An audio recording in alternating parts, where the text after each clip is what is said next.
كل مره بدفع اشتراك الجيم ومش بروح، بس انا مش عارفه انا مش بخس ليه. بقيت احس ان الجسم المظبوط والعضلات الكبيره واسطوري المرايه اللي في الجيم كل ده اتراكم عليا. تعالى نرجع لورا شويه كده ونشوف مين فتح علينا الفتحه دي. ما كنتوا تسيبونا بكروش يا جماعه عادي، ايه اللي كان هيحصل يعني؟ هو مين اللي خلانا نعيش في دوامه جسم مظبوط، عضلات، فورمة الساحل، فيديوهات كارديو في 10 دقايق؟ اللي عمل كده بقى اليونان. القصه بدات من عندهم. اليونانيين زمان قالوا لك الجمباز هو البدايه، بس ما كانش الهدف منه نحت الجسم ولا انك تعمل فورمه كريس هيمسورث. الجيم زمان كان مكان لتدريب الشباب على القتال، اللياقه البدنيه، الفلسفه والموسيقى. الصاله الرياضيه كانت مكان تنمي فيه جسمك وعقلك، والتدريب كان واجب وطني. ومن هنا بقى طلعت جمله العقل السليم في الجسم السليم. ومع الوقت فكره اللياقه البدنيه بقت موضه عالميه.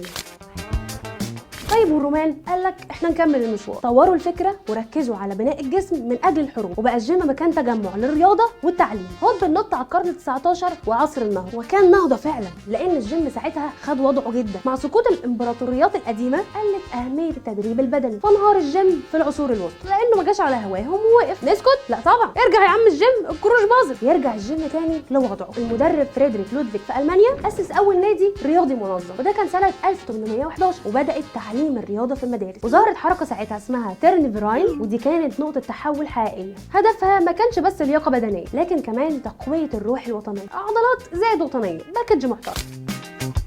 سنة 1936 افتتح جاك لالان أول جيم مفتوح لجمهور في أمريكا، وهو اللي اخترع شوية من أجهزة الجيم الحديثة زي الكيبل، آلة الضغط، جهاز سحب الأوزان. أرنولد شورزنيجر، وشهرته شهرته في كمال الأجسام فجرت شعبية الجيم، وانتشرت صالات كمال الأجسام في أمريكا وبعدين في أوروبا والعالم كله. في القرن ال21 دخل الجيم عالم تاني خالص، بقى في جدول متابعة، حتة كروسفيت، أجهزة بتقيس أدائك، كارديو، وليلة كبيرة قوي ساعات. احكي لي بقى عن علاقتك التوكسيك بالجيم، واكتب لي بقى في الكومنتات انت من انهي نوع، تشترك وما بتروحش، بتروح تتصور وتطلع، ولا بقى بتتمرن بجد؟